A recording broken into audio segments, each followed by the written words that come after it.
Faire du cuir de fruits, c'est également le métier de Soisic.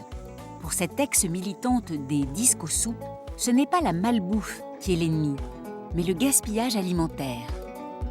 De ce point de vue, le cuir de fruits peut être un formidable atout.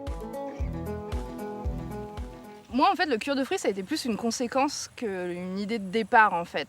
Moi, j'ai travaillé sur la problématique du gaspillage alimentaire, donc je me suis très tôt dit qu'il y avait des très grosses quantités de fruits qu'il fallait valoriser. Et au final, j'ai cherché la technique qui me permettrait d'en valoriser la plus grande partie, le plus simplement possible, sans investissement pharaonique.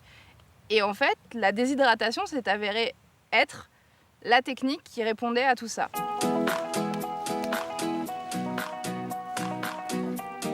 Une fois l'idée trouvée, il ne manque plus que la matière première. Soisic va la chercher directement chez les producteurs locaux. Quentin a été l'un des tout premiers à adhérer au projet. Je connaissais pas du tout le cuir de fruits, donc je l'ai découvert avec Soisic. J'ai trouvé que c'était une super bonne idée dès le départ, parce qu'au jour d'aujourd'hui, on jette 10% de notre production. Nous, on fait 2000 tonnes de produits confondus entre pêche et abricots. Donc grosso modo, le calcul est simple, hein, donc ça fait 200 tonnes de produits qui partent à la benne tous les ans, quoi. Sans trouver preneur, et donc à 0 €, 0 centimes, donc c'est de la perte sèche. Alors là, par exemple, vous voyez, là, c'est le genre de produit qui passe directement à la benne. Celui-ci, là, pareil, il est marqué, il a pris des impacts de grêle. Là aussi, de ce côté, donc c'est aussi du produit qui va partir à la benne. Donc sur une branche comme celle-ci, vous avez facilement 3 ou 4 fruits qui passent directement à la poubelle, quoi.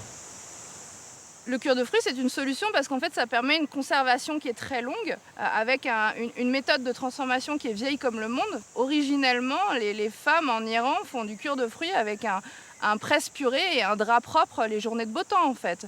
Donc, en fait, c'est une technique qui est ancestrale. Au final, on n'a rien inventé.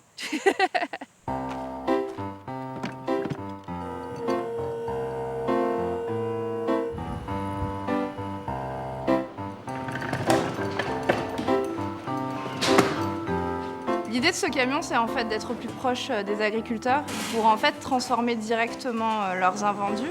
L'objectif étant bien sûr d'augmenter également les quantités produites, parce que l'année dernière, on a transformé 5 tonnes 7 de fruits frais. L'objectif avec ce camion et ces machines, c'est de transformer jusqu'à 50 tonnes de fruits pour cette année.